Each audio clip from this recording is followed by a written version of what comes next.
welcome back to the Citizen channel. Our continuing little tribute, yes, as King of the Kippax sadly comes to an end with issue 300, which I've got here now today that I'm going to read directly from. So, of course, fantastic, great cover, of course, where they just borrowed the name of the King of the Kippax, didn't they? But I think they did it justice, didn't they?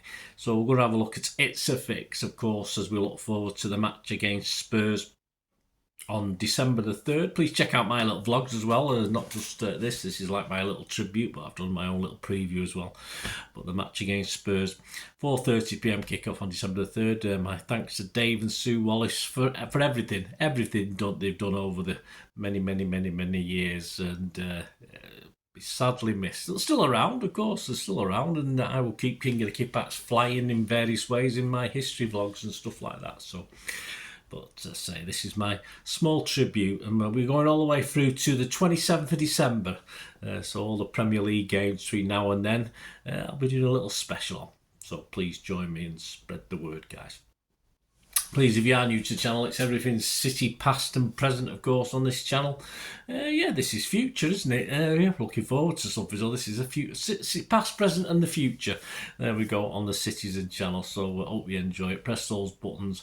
If you any comments on King of the Kippax or anything to do with City, it doesn't matter. Just give us a little comment, and I will give you a thumbs up or a response if it needs one. And if you can give me a thumbs up for this vlog, please press that button now, that like button, be much appreciated.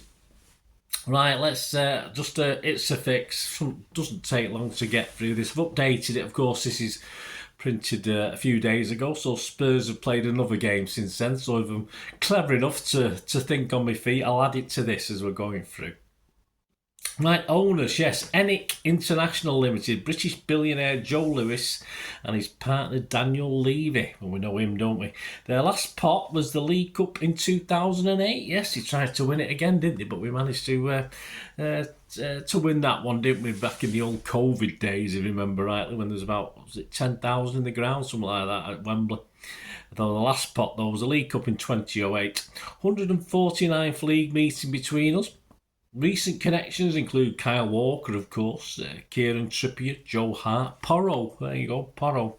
Some celebrity fans, Kenneth Branagh, Linda Lusardi. I used to like Linda Lusardi.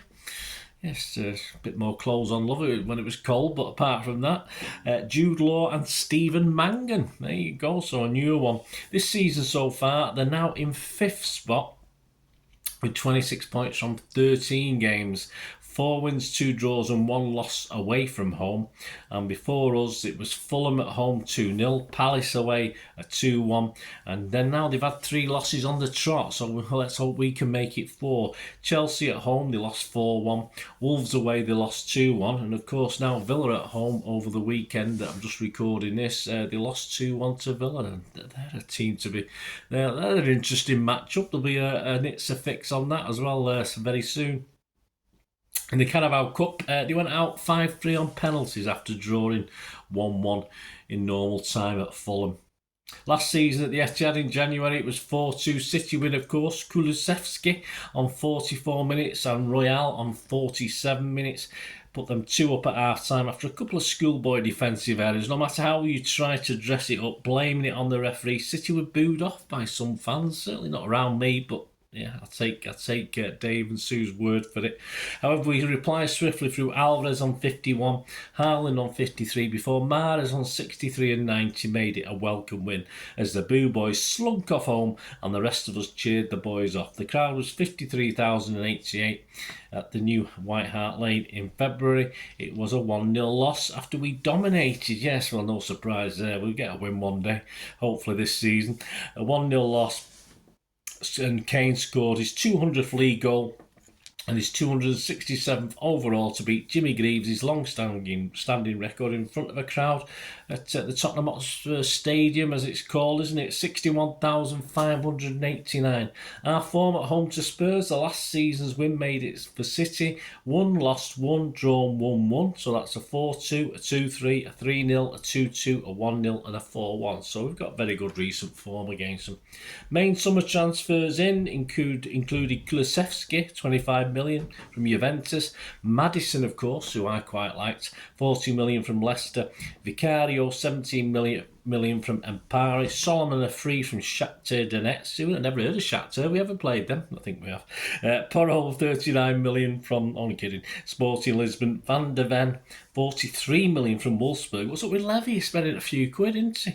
Johnson, 47 million. Of course, the big out had to be Kane, didn't it? 100 million to Bayern Munich. Well, he's pretty much on fire, isn't he?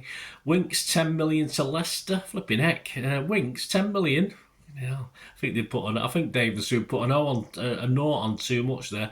Moura was released and Reguilon was loaned to Man United. How's he doing there? The comments.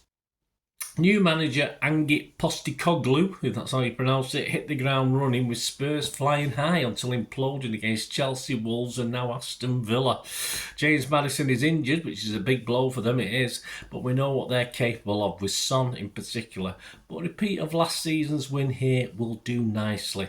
Where were they when they were shite? Well, they averaged 20,858 in 1985-86, and an interesting figure for last season.